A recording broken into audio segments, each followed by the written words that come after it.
அதிமுகவுக்கு வேற வழி இல்ல பாருங்க, விஜய் எல்லாம் கூட்டணிக்கு கூப்பிட்டுக்கிட்டு இருக்காங்க, இந்த நிலைமைக்கு அதிமுக போயிடுச்சு அப்படின்ற விமர்சனங்களும் வந்துச்சு மேம். விஜய்க்கு எத்தனை சதவிகிதம் இருக்கிறதாக உங்கள் கணிப்பு? ஊடகத்துல என்ன கணிக்கிறாங்க? இல்ல அசம்ஷன்ஸ் பெருசா நான் நம்புறது இல்ல. இல்ல இருந்தாலும் எவ்வளவு உங்க ஊடகம் டிபேட்ல எடுத்தீங்களா? இல்ல மேம்.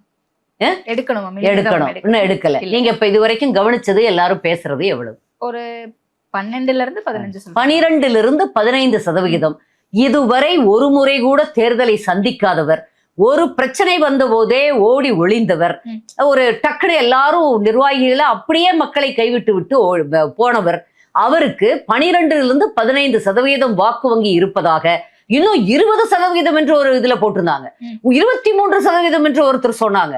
இதெல்லாம் 26 அது கூட யாரு ஆதவர்ஜுனா அது அவங்களுடைய தேர்தல் மேலாண்மை குழு செயலாளர் பேசியிருப்பார். அது ரொம்ப அவங்கள கொஞ்சம் அதிகமா பேசிக்கிட்டாங்களோ கூட 20ன்னு கொஞ்சம் ஊடகத்திலேயே படிச்சேன். அப்படி இருக்கிறப்போ தேர்தலையே நிக்காதவரு அவ்வளவு ஒரு மக்கள் ஆதரவு இருக்குன்னு ஒரு ஊடகங்கள் கணிக்கிறப்போ நாங்கள் அவங்களோட கூட்டணி வைக்கணும்னு நாங்க விஜய் கூட எல்லாம் அப்படிங்கிற அளவுக்கு நீங்க சொல்ற அளவுக்கு அது சாதாரணம் இல்லை. அவங்கள நம்ம குறைத்து மதிப்பிட முடியாது. தமிழக வெற்றி கழகத்தை குறைத்து எப்படி மதிப்பிடணும்? இல்ல நான் குறைச்சு மதிப்பிடல, அப்படி விமர்சனங்கள் வருதுன்ற. இப்ப புதுசா வந்த ஒரு நபரு, நீங்க சொன்னது விஜய் கூட எல்லாம் போய் நபரு, அவரு கூட கூட்டணி வைக்கிற நிலைமைக்கு அதிமுக வந்துட்டாங்க. இல்ல, அதைத்தான் நான் சொல்ல வர்றேன். அவர் இதுவரை இல்லாமல் இருந்திருந்தாலும் அவருக்கு இவ்வளவு செல்வாக்கு இருக்கிறது என்று ஊடகங்கள் தான் கணிக்குது. ஓகே, அவங்களுடைய கட்சியிலிருந்து சொன்னா 26 46 கூட சொல்லிக்கலாம். அதை நம்ம எடுத்துக்கல, விட்டுருங்க. அதை கூட நான் சொல்ல வர்றது, இவ்வளவு பெரிய ஒரு வாக்கு வங்கி இருப்பதாக, அத்தனை மக்களுடைய ஆதரவு இருப்பதாக தெரிய வருது.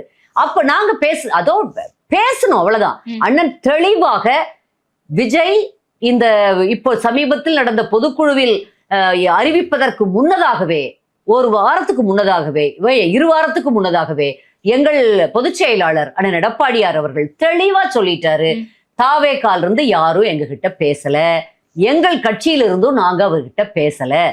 அது அந்த சந்தர்ப்பத்தில் அப்படி ஒரு துர்பாக்கியமான நிகழ்வு இதுல கரூர்ல நடந்தது.